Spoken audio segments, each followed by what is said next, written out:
I'll bet that if I said alurocumab, not many people out there would know what I'm talking about. But if I say PCSK9 inhibition, that's a different story because that's the hot new way to take care of LDL and hypercholesterolemia.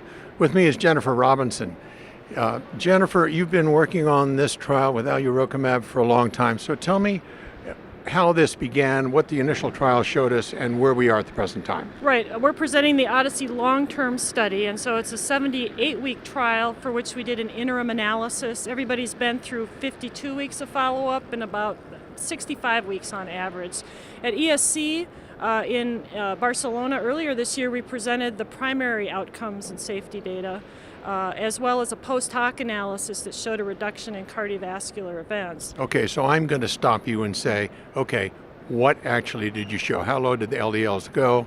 And obviously a reduction in cardiovascular events. Right, so the LDL went from 122 on average down to about 50, so about a 70% reduction in LDL over the 52-week period. And when it appeared to be quite safe in the overall analysis, which was good to see. And then we performed a post hoc analysis of the pre-specified cardiovascular outcomes trial, Odyssey Outcomes, and looked at that cardiovascular composite outcome and found quite a large reduction in cardiovascular events. Of course, it's a 2,300 person trial over 65 weeks, but it was statistically significant. So I think for the first time we have an indication that adding a drug on top of maximal statin therapy in high-risk people looks like it's on the track, at least, for preventing cardiovascular events. So we're quite excited about that. Well, I think you're right to be excited. It's a brand new sort of entry into the hypercholesterolemia business, isn't it?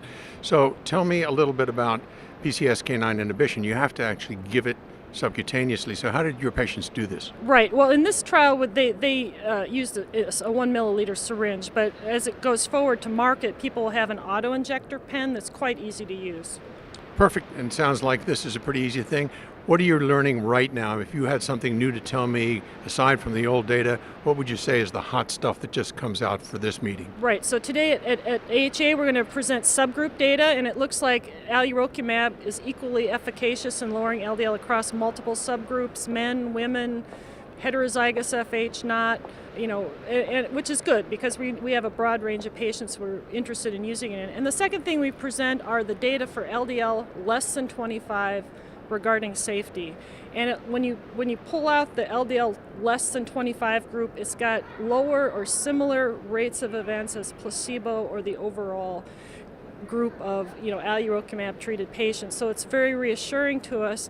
The one thing that is new, there was one case of a Guillain-Barré type double vision, diplopia, that was observed in somebody in less than 25 group that resolved after cessation of treatment, and their cholesterol came back up.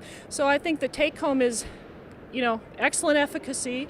We're going to certainly need longer term safety data to see kind of what happens with really low LDLs, but otherwise it seems to be very well tolerated, even though it's a self-injection.